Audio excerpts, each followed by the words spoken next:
వర్ధిల్లుట గురించి మనము దేవుని వాక్యమును నేర్చుకుందాం. 92వ కీర్తన 13వ వాక్యం.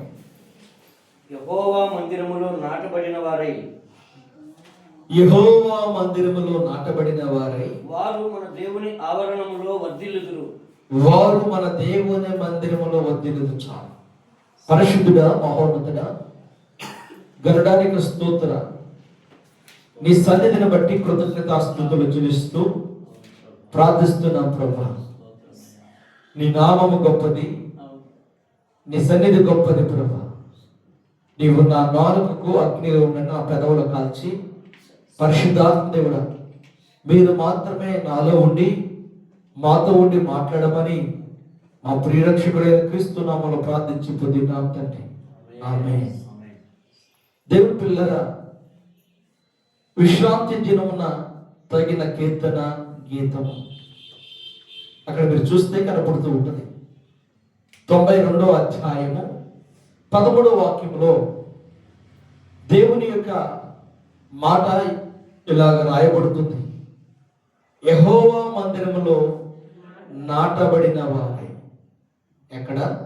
యెహోవా మందిరము, దేవుని మందిరంలో నాటబడిన వారై. ఇప్పుడు మనం తింటున్న ఆహారం వరి ఉంది. ఆ వరి ముందు నారుమడిగా రావాలి. నారుమడికి ముందు ఏం చేస్తారు? విత్తనాలని చెప్పండి.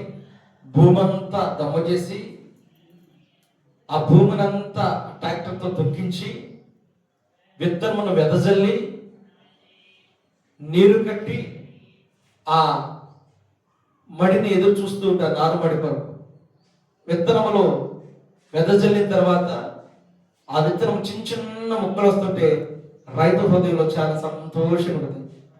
చిన్న చిన్న మొలకలు వస్తూ ఉంటే మనం ఏదైనా విత్తనం వేసినప్పుడు మనకు కూడా ఆనందం వస్తుంది కదా, వస్తానే ఉంటుంది. ఇప్పుడు ప్రాణేశ్వరి గారు ఉన్నారు. ఆ 10 ఎకరాలు లేదు, కానీ ఈ చివరి నుంచి ఆ చివరికి డబ్బాలు పెట్టి వంక తోట, బోవ తోటలో కదా అన్ని తోటలు నాడుతూ ఉన్నారు. ప్రాణేశ్వరి గారిని వస్తే నాకు చాలా సంతోషం. ఇప్పుడు ఛానల్ అవుతుందంటే సంతోషం అనిపిస్తూ ఉంటుంది.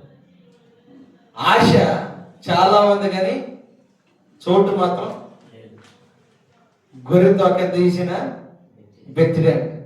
హల్లెలూయా కదా. గొర్రె తోక ఎంత చూసినా గొర్రె అనుకుంటుందంటే ఒకరోజు పశువుని చూస్తూ, నీకెంత బారు జడిచ్చాడు దేవుడు, ఎంత బారు, ఎంత బారక, ఇంత బారు ఇచ్చాడని పక్కన నిలబడి వెళ్ళి గొర్రె తానుకున్న ఆ బెత్తిడితో ఒక గిలగిలగా ఊపుతుందంట. ఓపనిచ్చి పక్కదందంట, పక్కన కొద్ది పక్కన అందంట.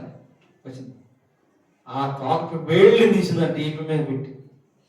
ఎందుకని? నాతో నీకు పోలిక ఏంటి? నిన్ను అందరూ తింటారు, నన్ను కొందరే తింటారు అదంట. స్తోత్రం కలుగును హల్లెలూయా కదా. అయితే మన జీవితాల్లో చూడండి, ఆ నారుమడి దగ్గర రైతు చాలా పరోక్షిస్తారు. ఎంత ఆనందం ఉంటాడు. అబ్బా నారుమడి వచ్చింది, నారుమడి. ఆ నారుమడి అలాగే ఎదుగుతూ ఉంటే ఆ నారుమడి చేతికి వచ్చిన తర్వాత రైతు ఆనందం అంతా ఇంత కాదు. ఇప్పుడు నారుమడి మళ్ళీ ఏం చేస్తాడు? ఆ నారుమడి పీకి కదా, పీకి మళ్ళీ ఎక్కడ తీసుకెళ్తారు? నాటు వేయబడే స్థలానికి తీసుకుని వెళ్ళి పొలంలో నాటు వేస్తూ ఉంటారు. నాటు వేసిన తర్వాత అది మెల్లమెల్లగా క్రమ ప్రకారంగా ఎదుగుతూ ఉంటుంది. ఎదగటం ప్రారంభించి అది ఫలితానికి వచ్చిన తర్వాత ఆ రైతు ఆనందిస్తూ ఉంటాడు. అలాగనే దేవుని పిల్లరా, దేవుని వాక్యం ఏమంటుందంటే ఇక్కడ యెహోవా మందిరములో నాటబడిన వారే. ఎవరి మందిరంలో? యెహోవా మందిరములో, దేవుని మందిరములో నాటబడిన వారమై. ఎక్కడ నాటబడాలి చెప్పండి? దేవుని మందిరం. భూలోక సంబంధమైన విషయాల్లో కాదు. మనం నాటబడాల్సింది దేవుని మందిరములో. యెహోవా మందిరములో నాటబడిన వారై, వారు మన దేవుని ఆవరణలో వర్ధిల్లుదురు. స్తోత్రం చేస్తారా? హల్లెలూయా. ఎప్పుడు ఎక్కడ నాటబడితే ఎవరు వర్ధిల్లుతారు? ఇక్కడ మొదలు చూస్తే దేవుని మందిరములో మనం ఎలా ఉండాలి? నాటబడిన వారమై ఉండాలి. నాటబడుటనగా దేవునితో ప్రతిరోజు సహవాసం చేయాలి. దేవుని వాక్యంలో ప్రతిరోజు ప్రతిష్ఠించుకోవాలి. ప్రార్థనతో ప్రతిష్ఠించుకోవాలి. పునరుద్ధానాన్ని విడిచిపెట్టకూడదు. జాగ్రత్త గుర్తుపెట్టుకోండి. ఏదేనని పునరుద్ధానమును విడిచిపెట్టకూడదు. దేవుని మందిరంలో నువ్వు నాటబడిన దానికి జ్ఞాపకం ఏంటంటే పునరుద్ధానములో దేవుని మందిరం కనబడటమే. దైవము నీకు ఇచ్చిన క్రమాల్లో కనబడటమే దేవుని మందిరములో. దేవుని మందిరంలో యేసుక్రీస్తు ప్రభువారు దేవాలయానికి వెళ్ళాడు. ఆదివారం వెళ్ళాడు లేదా? వెళ్ళి ఆయన కూడా వాక్యాన్ని బోధించాడు. ఆయన బోధిస్తుంటే ఈయన ఎవరు ఆశ్చర్యకరంగా బోధిస్తున్నాడే, ఇది కొత్త కొత్త సంగతులు చెబుతున్నాడే. వాళ్ళందరికీ బాధ అనిపించింది. కొన్ని సందర్భాల్లో మనకు కూడా వాక్యము మనతోనే మాట్లాడినట్టుంటే మనకు కూడా బాధ కలిగింది. కలదా? కలదా? నువ్వేక పెద్దక్క నువ్వే బాధ కలిగిద్దలేదు? కలిగిద్ది. వాక్యంతో తేటగా మాట్లాడుతుంటే ఏంటంట ఈరోజు అయ్యగారు అచ్చంగా ఏం చేశాడు? అట్టంతో టార్గెట్ చేశారంట. ఏమండి ఏం చేశారు? అయ్యగారు టార్గెట్ చేయడబ్బా. అయ్యగారు టార్గెట్ చేయడం. ప్రభు నిన్ను పలకరిస్తున్నాడు. అమ్మ దాన్ని స్వీకరించుకుని నేర్చుకోవాలి. ఈరోజు దేవుడు నాతో మాట్లాడుతున్నాడు, థ్యాంక్స్ చెప్పాలి. అవును కదయ్యా, నిజమే కదా, నేను అలా లేను కదా అని దేవునికి మనం థ్యాంక్స్ చెప్పి ఆయనను కలిగి బ్రతకడానికి మరలా ప్రయత్నం చేయాలి. దేవుని పిల్లరా, మన ప్రయత్నాలు ఎప్పుడు ఓటమిగా ఉండకూడదు, గెలుపుగానే ఉండాలి. మనమే ఓటమిని త్వరగా అంగీకరించేస్తాం, ప్రయత్నాల్లో ఓడిపోతాం. దేవుని పిల్లలు ఎలా నాటపడాలంటే దేవుని సన్నిధిలో చక్కని వ్యక్తిత్వం కలిగి నాటపడాలి. రెండో మాటలు ఏమంటున్నాడు ఆయన? వారు మన దేవుని ఆవరణంలో వర్ధిల్లుతారు. నాటబడిన వారు ఏం చేస్తారంట? వర్ధిల్లుతూ ఉంటారు. దేవుని మందిరంలో నాటబడిన వారు, దేవుని ఆవరణంలో ఉన్నవారు ఏం చేస్తారంట? మొదటిగా దేవుని మందిరంలో నాటబడిన వారై వారు దేవుని ఆవరణంలో, దేవుని మందిరానికి వచ్చిన వారు పాడైపోతున్నారంట, వర్ధిల్లుతున్నారా? చెప్పాలి. ఏం చేస్తున్నారు? వర్ధిల్లుతున్నారు. వర్ధిల్లెదము మన దేవుని మందిరమందు నాటబడిన వారమై. వర్ధిల్లెదము మన దేవుని మందిరమందు నాటబడిన వారమై. వర్ధిల్లెదము మన దేవుని మందిరమందు నాటబడిన వారమై. యెహోవా మందిర ఆవరణములో ఎన్నెన్నో మేలు కలవు. యెహోవా మందిర ఆవరణములో ఎన్నెన్నో మేలు కలవు. ఆయన సన్నిధిలో నిలిచి అనుభవింతుము ప్రతి మేలును. ఆయన సన్నిధిలో నిలిచి అనుభవింతుము ప్రతి మేలును. వర్ధిల్లెదము మన దేవుని మందిరమందు నాటబడిన వారమై. నీతిమంతులమై మోవవేయుదము. నీతిమంతులమై మోవవేయుదము.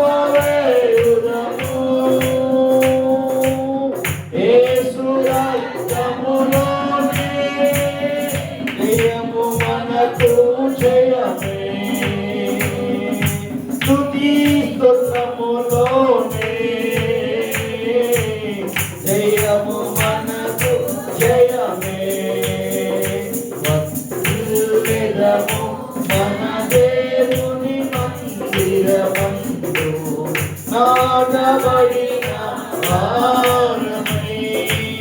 హల్లెలూయా. ఎక్కడ వదిలాలి మనం? దేవుని మందిరములో. ఆయన ఆవరణం నుండి ఏమైందట? వర్ధిల్లెదరు.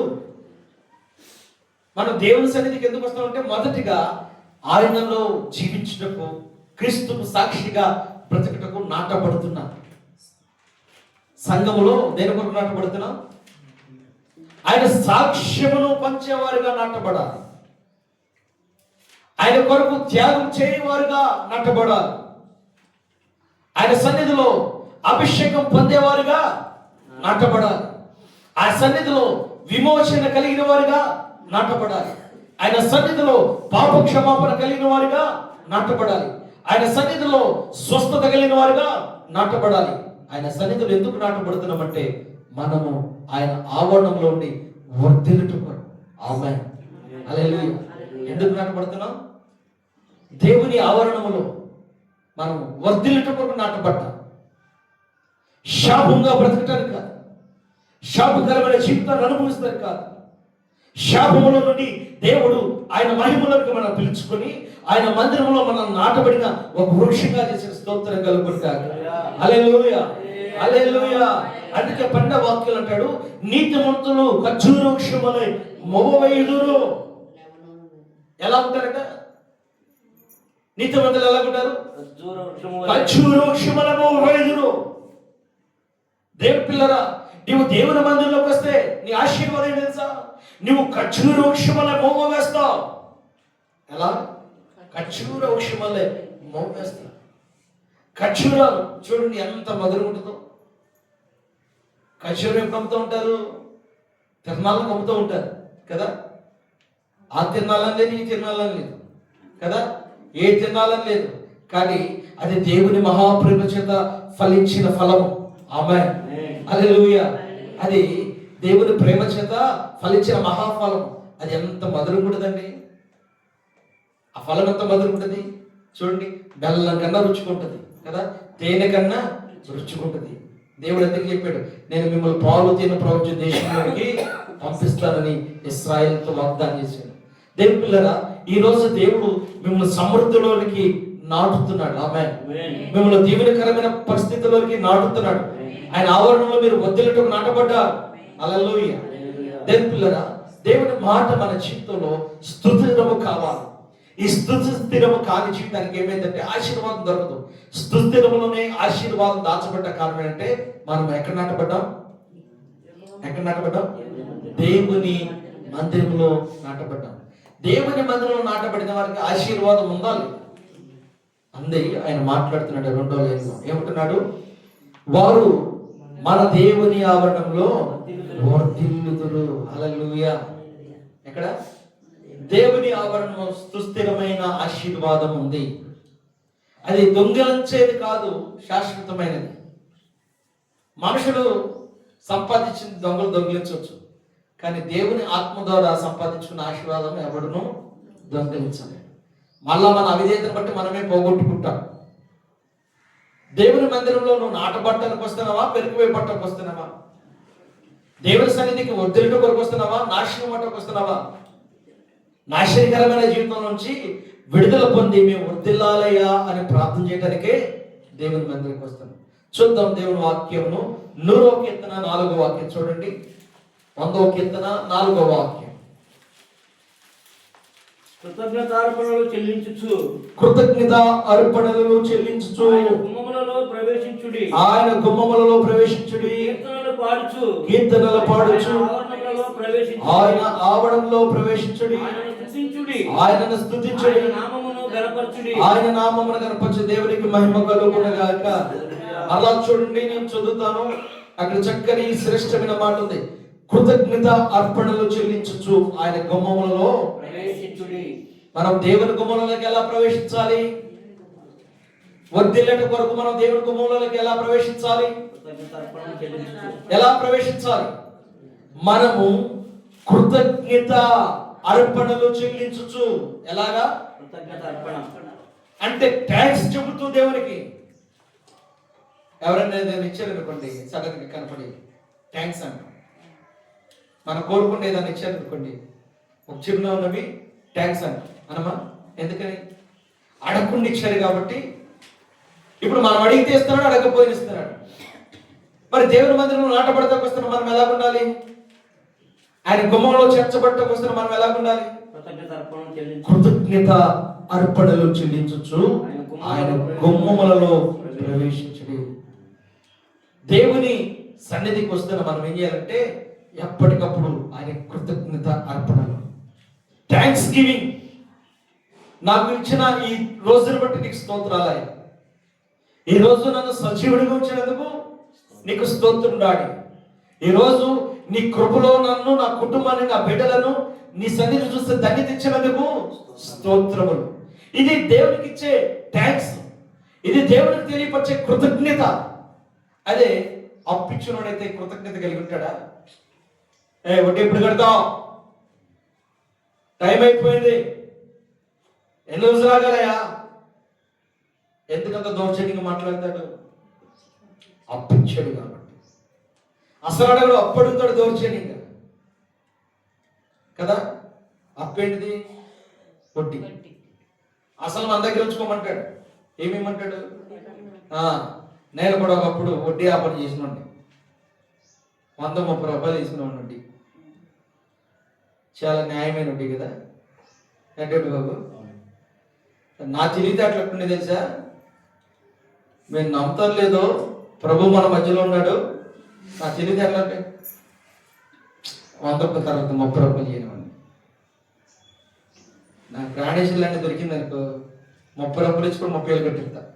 స్తోత్రం కలుగుతా. అట్ట కట్టాడు ఒకడు, 300 ఇచ్చి 30 వేలు కట్టించుకున్నాం. అయితే అవన్నీ మరలా దేవుని సన్నిధికి వచ్చినాక ఎవరి డబ్బులు వారికి కట్టేశాను. ఎవరి డబ్బులు వాళ్ళకి అప్పు చెప్పేసాను. నా దగ్గర ఒక్కడు పొరాయి రూపాయలు లేదు. ఒకవేళ ఇక్కడ మీలో ఎవరైనా వడ్డీకి ఎత్తే, వడ్డీని తీసుకుంటే వడ్డీకి ఇచ్చేయండి. బైబుల్ చెబుతుంది వడ్డీకి ఇవ్వకూడదు, వడ్డీకి ఇవ్వకూడదు, అప్పు కూడా చేయొద్దని చెప్పింది. కానీ మన ప్రాణం ఆగిద్దా? ఆగిద్దా? ఆగదు. మా ప్రాణానికి అన్నీ కావాలి. రోడ్డు పోయి దానం కావాలి, చెట్టుకి నెలకాయ కూడా కావాలి కదా. అన్నీ కావాలి, నెలకాయ కావాలి, రోడ్డు పోయి దానం కూడా కావాలి. ఏనికి నెలకాయలు పెట్టి కడుపు నిండుదంట. నిండిద్దా? నిండదు. అది చూడండి, తిన్నది తిని ఆ చెట్టు అంతా ఊపి తిని చివరి చెట్టు కొమ్మలేరు కొట్టేది. పక్కన వాళ్ళు తినకూడదా? పక్కన వాళ్ళు తినకూడదా? ఎక్కడి నుంచి వస్తున్నావు? ఇవన్నీ మూసుకొస్తున్నారు చక్కగా. స్తోత్రంగా గురుగా హల్లెలూయా. వస్తాయి. ఏం చేయాలి మనం? ఎలా ఉండాలని వాక్యం ఉంటుంది? కృతజ్ఞత కలిగి కృతజ్ఞత అర్పణ చేస్తూ ఆయన గుమ్మములో ప్రవేశించుడి. ఇప్పుడు మనం అంతా ఎలా ఉండాలి? దేవుని సన్నిధిలో మనం చేయవలసిన పని కృతజ్ఞత అర్పణలు. కీర్తనలో పడచ్చు, ఆయన ఆవరణలో గుళ్ళో కూడా ఎడుతా వస్తారు చాలా మంది. ఎలా వస్తారు? మందిరం దగ్గర కూడా, మందిరంలో కూడా ఎట్లా వస్తారంట? ఎడుతానే. మందిరంలోకి వచ్చి ఎడుతానే. ఇక్కడ ఏడవద్దు దయచేసి, మందిరంలో ఏడవద్దు. నేను చెప్పట్లా, దేవు వాక్యం చెప్తుంది. ఎలా ఉండబడ్డది మందిరంలో? ఎలా ఎలా పడాలి చెప్పండి? మీరెక్కబడినట్టు పడాలి. ఎలాగ పడాలి? యేసయ్య సిలువ బలియాగములో అత్యున్నత ప్రేమ గలదు. యేసయ్య సిలువ బలియాగములో అత్యున్నత ప్రేమ గలదు. ఆయన సముఖములో నిలిచి పొందెదము శాశ్వత కృపను.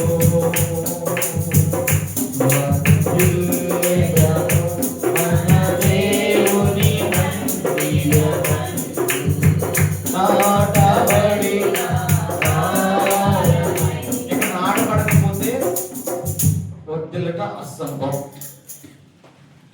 ఇక్కడికి నువ్వు ఏడుస్తూ వచ్చావా, నీ ఏడుపును మానే. ఎలా ఉండాలి ఇప్పుడు?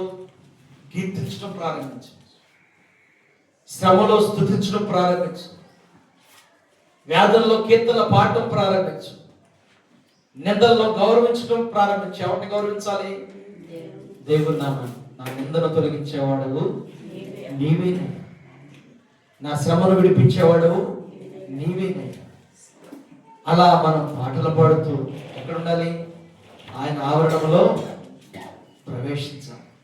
ఇది దేవుని ఆవరణంలో వచ్చినప్పుడు నువ్వు ఎక్కడ ఉండాలంటే సంతోషంలోకి వచ్చేయాలి. ఇక్కడ కూడొచ్చి మారుతంటావా? మారుతాడంటావా? పరిస్థితులు మారుతాయా? ఈ దిగులుతో ఉండొద్దు.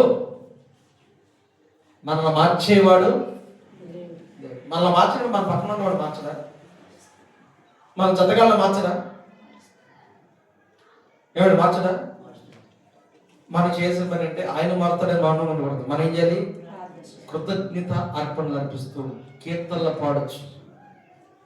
ఆనందం నీలోనే, ఆధారం నీవేగా, ఆనందం. ఎన్ని ఎక్కడ నీ వద్ద కూర్చున్నాను? ఎన్ని ఎక్కడ ఉన్నాయి? అక్కడే కూర్చో. ఇవన్నీ ఎక్కడ ఉన్నాయి చెప్పండి. ప్రభు సన్నిధిలో, ప్రభు సన్నిధి మనలో ఉంటే ఇవన్నీ మనలో ఉంటాయి. అందుకే దేవుడు ఏమన్నాడంటే అపోస్తలుడైన పౌలు ద్వారా మీరు దేవునికి దేవాలయమై ఏమైనా ఉంటారు. మనము దేవుని ఆలయమై ఉన్నాం.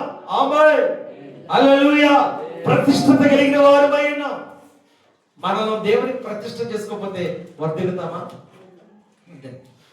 రత్నమా? వర్ధిల్లుతామా? మనం ప్రతిష్ఠత ఎప్పుడైతే చేసుకుంటామో అంత శోధన కూడా మన చుట్టూ ఉంటుంది. ఉండదా సుబ్బమ్మ గారు?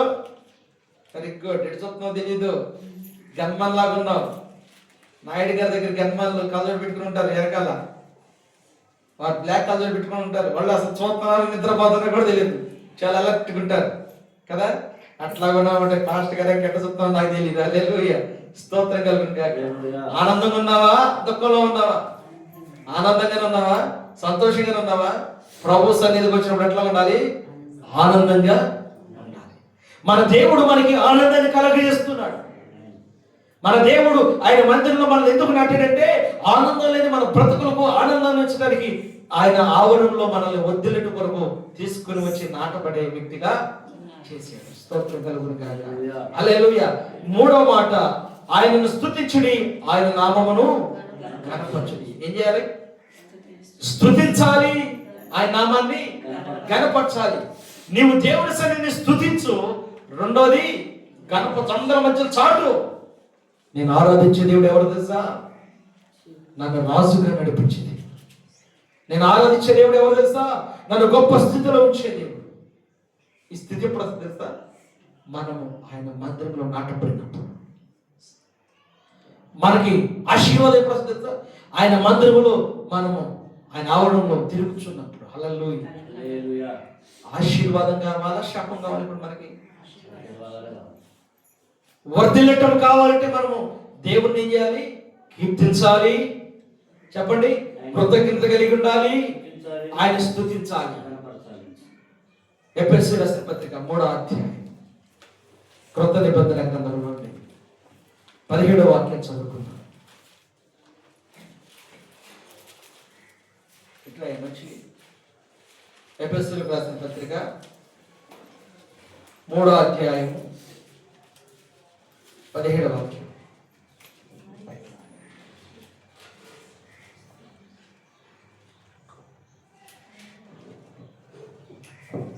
చదవండి. మీరు అంతరంగ పురుషుని యందు 3వ అధ్యాయం 17వ వాక్యం చదవండి.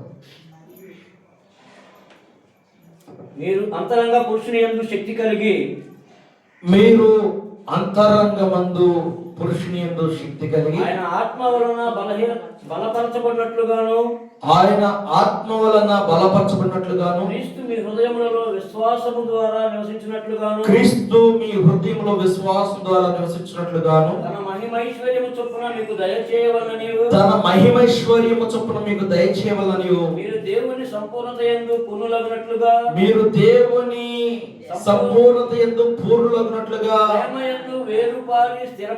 ప్రేమ యందు వేరుపారి స్థిరపడి సమస్త పరిశుద్ధులతో కూడా దాన్ని వెడల్పు పొడుగు లోతు ఎంత ఎంతో గ్రహించుకుంటకును. చాలు చాలు. ఏం మాట్లాడుతుంది ఇక్కడ దేవుని వాక్యం? మీరు అంతరంగ పురుషుని యందు శక్తి కలిగి. ఎవరున్నారు మన అంతరంగంలో? చెప్పాలి. మన అంతరంగంలో ఎవరు చుట్టేవారు? మన అంతరంగంలో కొన్ని దాచుకుంటారు. మన అంతరంగంలో కొన్ని సుస్థిరంగా పెట్టుకుని బ్రతుకుతూ ఉంటాం. అటువన్నీ మనం తీసివేసి మన అంతరంగంలో పరిశుద్ధాత్మ నివాసమునకు చోటు కలగ చేయాలి. ఆయన మాట్లాడుతున్న మీరు అంతరంగము పురుషుని యందు శక్తి కలిగి ఆయన ఆత్మ వలన బలపరచబడినట్లుగాను. ఈ అంతరంగ ఆత్మే పరిశుద్ధాత్మ దేవుని స్తోత్రం కలుగును గాక. క్రీస్తు మీ హృదయములలో విశ్వాసం ద్వారా నివసించినట్లుగాను. యేసు ప్రభు ఎలా నివసిస్తున్నాడు మన హృదయంలో? విశ్వాసము ద్వారా. చెప్పాలి. విశ్వాసం ద్వారా యేసు క్రీస్తు వారు మనలో నివసిస్తున్నాడు. డబ్బుల వల్ల కాదు. మంచి షోరూమ్కి వెళ్ళి మనకు నచ్చిన వస్త్రాలు కొనుక్కొని తొడుక్కొని వేసుకోవచ్చు. కానీ ఇక్కడ విశ్వాసం ద్వారా క్రీస్తును ధరించుకుంటాం. దేని ద్వారా?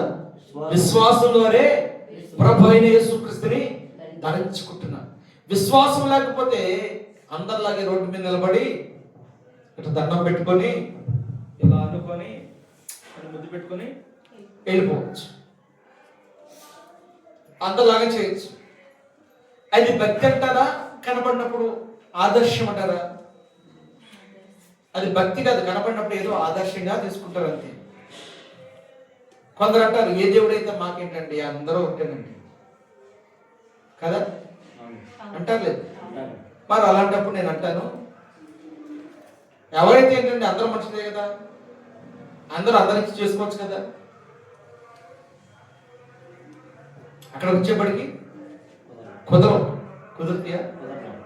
మీరు గొప్పోళ్ళని, మీరు బలహీనులని, మీరు గొప్ప జాతులని, మీరు తక్కువ జాతులని కదా. ఏ జాతులు ఎత్తుతారు? అన్ని జాతులను ఎత్తుతూ వస్తారు. కానీ ఇక్కడ మాత్రం దేవుళ్ళందరూ ఒకటి ఇలా మాట్లాడుతుంటారు.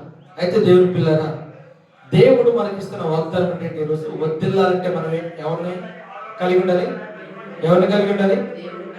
దేవుణ్ణి కలిగి ఉండాలి. స్తోత్రం కలుగును గాక. దేవుని కలిగి ఉండకపోతే ఆశీర్వాదం మనకు వస్తుందా? దేవుని కలిగి ఉండకపోతే పొరపాటును కూడా ఆశీర్వాదం రాదు. అందుకే పౌలు అంటున్నాడు ఎఫెసీ సంఘంలో ఎలాగా ఉండబట్టున్నాడు? విశ్వాసం ద్వారా నివసించున్నట్లుగా తన మహిమైశ్వర్యం చొప్పున మీకు దయచేయవలన మీరు దేవుని సంపూర్ణ పూర్ణులుగా ఉన్నట్లుగా ప్రేమయంతో వేరుపారి స్థిరపడి. ఏం చేయాలంటే ప్రేమలో వేరుపారి స్థిరపడాలి. దేని కొరకు వేరుపడాలి? సంపూర్ణ యందు పూర్ణులుగా, ప్రేమ యందు సంపూర్ణత. ఇది ఏమయ్యాలి? పరిపూర్ణంగా మారాలంటే ఏం కావాలి మనకి? దేవుని ప్రేమ కావాలి.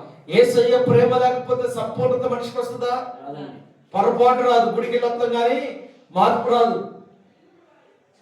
కొంతమంది ఉంటారు గుడికి వచ్చి వెళ్ళిపోతారు, ఇంటికి వెళ్ళగలదు అనుకుంటారు. కొంతమంది ఉంటారు గుడికి వచ్చి రాగానే ఇంటికి వెళ్ళిపోగానే బైబిల్ అక్కడ సినిమా హాల్కి వెళ్ళిపోతారు. ఎలా గుడికి వెళ్ళొచ్చి మరి ఏంటంటే గుడిరా మందేరా ఎంజాయ్ అంటారు కదా. గుడే ఎంజాయ్ చేయాలంట. అలా కాదు. క్రీస్తులో వర్ధిల్లాలంటే నీలో ప్రత్యేకత కనపడాలి. నీవు దేవుని మందిరంలో ప్రత్యేకించబడిన వాడిగా ఉండాలి. నీవు సమాజంలో ప్రత్యేకించబడిన వాడు ఉండాలి. నీ ద్వారా కొందరు దేవుని మార్గాన్ని గుర్తెరగాలి. హల్లెలూయా. మన ద్వారా దేవుని నామం అవమానపరచబడకూడదు. మన ద్వారా దేవుని నామం ఎప్పటికప్పుడు కీర్తి కలిగినదిగా ఉండాలి. ఆయన మన ద్వారా కీర్తి పొందుతుంటే మనలో ఆయన సకల సమృద్ధిలో తలతూగేవాడుగా చేస్తాడు. ఆయన ఆశీర్వాదాలకు మూలము కలిగిన వాడు. దేవుని యందు ఆశీర్వాదంలో గుప్తములుగా ఉన్నాయి. ఈ ఆశీర్వాదం పొందుకోవాలంటే మనం ఏం చేయాలి చెప్పండి? మనం ఏం చేయాలి? ఆశీర్వాదంలో స్థిరమైన జీవితం కొరకు ప్రార్థన చేయాలి. పేతురు రాసిన పత్రిక క్రొత్త నిబంధన, పేతురు రాసిన 2వ పత్రిక 3వ అధ్యాయము 18వ వాక్యం చూడండి, పేజీ 220. మన ప్రభువును రక్షకుడునైన యేసుక్రీస్తు అనుగ్రహించు కృప యందును జ్ఞానమందును అభివృద్ధి పొందుడి. ఆయనకు ఇప్పుడును యుగాంత దినము వరకు మహిమ కలుగునుగాక. ఆమె పేతురు ఏమంటున్నాడు చూసారా? మన ప్రభువును రక్షకుడునైన యేసుక్రీస్తు అనుగ్రహించు కృప యందును ఏమనిపిస్తున్నారంట? మన ప్రభువును రక్షకుడునైన యేసుక్రీస్తు అనుగ్రహించు కృప యందు. ఎవరు అనుగ్రహించు కృప? ప్రభు అయిన యేసుక్రీస్తు మనకేమైందంటే రక్షకుడు అయ్యాడు. ఆ రక్షకుడైన యేసు ఏమైనాడంటే ఆయన మనకి కృప అనుగ్రహిస్తున్నాడు. ఆయన కృపను అనుగ్రహిస్తున్నాడు. దాంతోపాటు ఆయన జ్ఞానం ఇస్తున్నాడు. జ్ఞానం నందు అభివృద్ధి పొందుడి. ఆయనకి ఇప్పుడును యుగాంత దినం వరకును మహిమ కలుగునుగాక. మన ద్వారా మనం మరణించిన తర్వాత కూడా దేవునికి ఏం కలిగింది? ఆయనకు మహిమ కలిగింది. ఆమేన్. మన ద్వారా దేవుడు మహిమ పంచబడాలి. మన ద్వారా దేవుడు నామం గణపరచబడాలి. ప్రార్థనకి వాళ్ళు ఏం బాగుపడ్డారు అంటాం కాదు. ప్రార్థనకు వచ్చినాక ఆ వ్యక్తి బాగుపడ్డాడు, ఆ వ్యక్తి కుటుంబం బాగుపడింది, ఆమె బాగుపడింది, ఆమె బిడ్డలు బాగుపడ్డారు, ఆమె కుటుంబం బాగుపడింది, ఆమె వర్ధిల్లింది. ఇది సాక్ష్యం. హల్లెలూయా, హల్లెలూయా. దేవునికి మహిమ కలుగునుగాక. మనం వర్ధిల్లటానికి ఇన్ని రకాలైన కారణాలు ఉంటే మనం వర్ధిల్లిన వారు చూసి వాళ్ళు వర్ధిల్లుతున్నారయ్యా, నేను ఎప్పుడయ్యా మా లూదేమ పంతాగంటుంది, అయ్యా అప్పులయ్యా అప్పులయ్యా అప్పులు తీరిపోలయ్యా అప్పులు తీరిపో, అప్పులు కుప్పలుగా తీరుడుగాక. హల్లెలూయా కదా. మా సుబ్బమ్మ అంటుంది, అయ్యా భయం అయ్యా భయం అయ్యా. యేసులో భయం ఆశీర్వాదంగా మారును గాక. హల్లెలూయా. భయం వేస్తున్నాము కొట్టివేయబడిన గాక.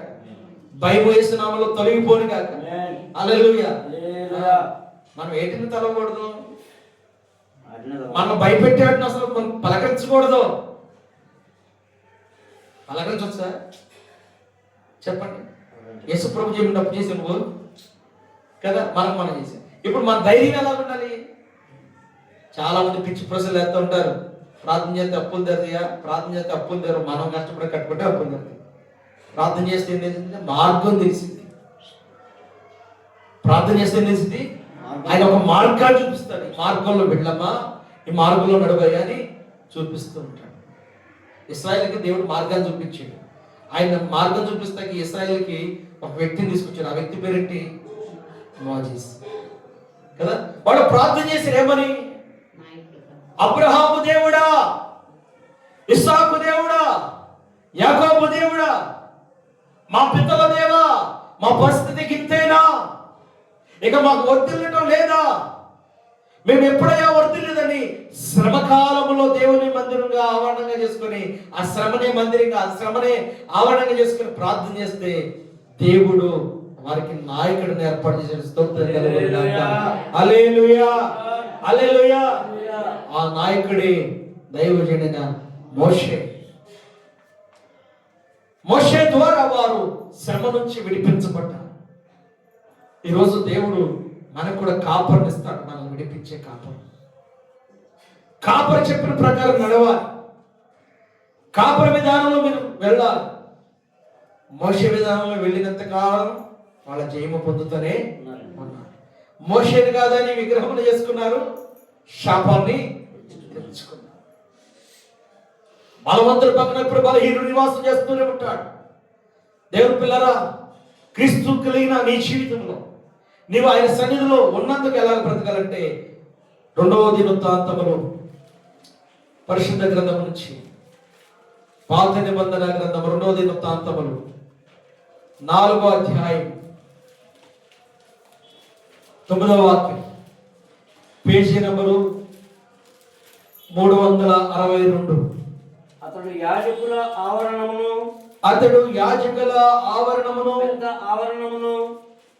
పెద్ద ఆవరణమును దీనికి వాకిళ్లను చేయించి చేయించి తలుపులను ఇతడితో పొదిగించెను. దీని తలుపులు ఇతడితో పొదిగించు. దేవుని స్తోత్రం, హల్లెలూయా. అతడు యాజకుల ఆవరణమును పెద్ద ఆవరణమును దీనికి వాకిట్లకి చేసి తలుపులు ఇతడితో పొదిగించును. ఆవరణము గురించి మాట్లాడుతున్నాడు ఇక్కడ దేవుడు. యాజకుడు ఏం సిద్ధపరిచాడు?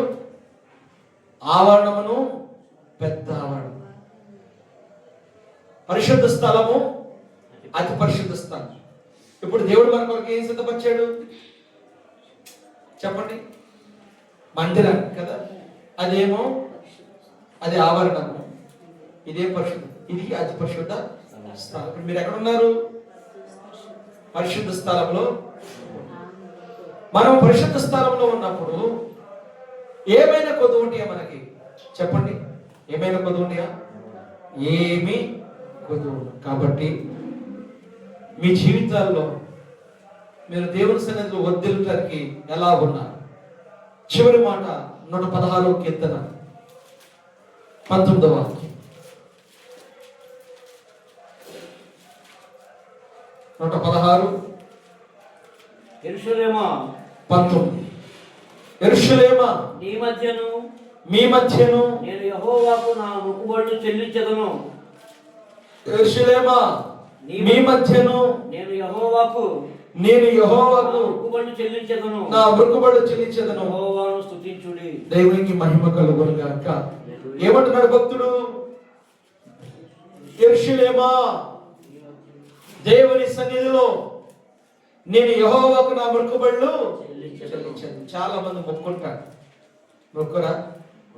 ఆపదలు, అయ్యా మీరు అలా చేస్తే, నేను అనుకున్నా చేస్తే నీకు అంత డబ్బు ఇస్తానయ్యా. దేవుడు ఇప్పుడు ఏది మనల్ని అడగడు, మనమే ఇస్తానంటాం కదా. ఏమంటాం? అంటే ప్రాణేశ్వర్ గారు ఏమంటాం? ఇస్తా ఉంటాం లేదా? అయ్యా కేసు గెలిపితే కదా, ఎన్ని రకాలు చెప్పింది మైండ్ కదా. 3 చెక్కలు గెలిచింది. అది గెలిచిందా? దేవుడు గెలిచాడా? దేవుడే మిమ్మల్ని గెలిపించాడు. స్తోత్రంగా. హల్లెలూయా. దేవుడే మిమ్మల్ని గెలిపించాడు. అవునా కదా? దేవుడే గెలిపించాడు. మనం ఎలా ఉండాలి ఇక్కడ వర్ధిల్లాలంటే? యెరూషలేమా, నీ మధ్యను నేను యెహోవాకు నా మొక్కుబడులు చెల్లించెదను. దేవునికి స్తోత్రం చెప్పండి. హల్లెలూయా. సంఘం మధ్య మనం ఎవరికి చెల్లించాలి? దేవునికి మొక్కుబడులు చెల్లించాలి. యెహోవాను స్తుతించుడి. ఎవరు స్తుతించాలి? మనమంతా కలిపి ప్రభు అయిన యేసుక్రీస్తుని స్తుతించాలి. మరి మీ పరిస్థితులు ఎలా ఉన్నాయి? మీరు ఎలా ప్రార్థన చేస్తున్నారు? ఎటువంటి దీవెన కోసం మీరు ఎదురు చూస్తున్నారు? దేవుని సన్నిధిలో వర్ధిల్లాలంటే మనం ఏమై ఉండాలి? దేవుని సన్నిధిలో స్థిరమైన ఆత్మ కలిగిన ప్రార్థన జీవితం కలిగి బ్రతకాలి. ఇతరులు పోల్చి బ్రతకడం కాదు. మనల్ని ఇతరులు చూసి పోల్చి బ్రతకాలి. మనం ఎవరిని పోలి నడవాలి? దేవుని ఆవరణం కలిగి నడవాలి. దేవుని మందిరం పోలి నడవాలి. దేవుని మందిరంలో ఏముంది? పరిశుద్ధత ఉన్నది. దేవుని మందిరంలో ఏముంది? పరిశుద్ధత ఉంది. ఆత్మాభిషేకము ఉంది. దేవుడు ఈ మాటలు మన వెనుకల్లో దీవించి ఆశీర్వదించును గాక.